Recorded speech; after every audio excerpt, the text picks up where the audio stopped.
అందరికీ నమస్కారం. Welcome to English Jogi YouTube channel.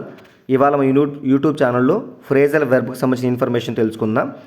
Phrasal verb అంటే వెర్బు ప్లస్ ప్రిపోజిషన్ను ఫ్రేజల్ వెర్బ్ అని అంటాము.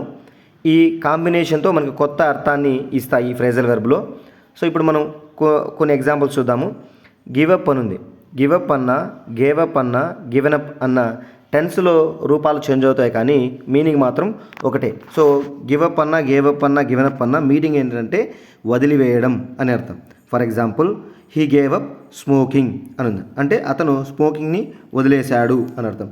సో స్మోకింగ్నే కాదు, గివప్ అంటే మామూలుగా మనం ఏదైనా వదిలేయడం. ఫర్ ఎగ్జాంపుల్ ఒక ప్రయత్నాన్ని వదిలేయడం కానీ, ఒక అలవాటును వదిలివేయడం కానీ, సో ఏదైనా మనకున్న లక్షణాలను వదిలేయడం కానీ, ఇలా వదిలివేయడాన్ని మనం ఏమంటామంటే గివ్ అప్ అని అంటాం. సో గివ్ అనే వెర్బు, అప్ అనే ప్రిపోజిషన్ కలిపి మనకు గివ్ అప్ అని మీనింగ్ ఇస్తుంది.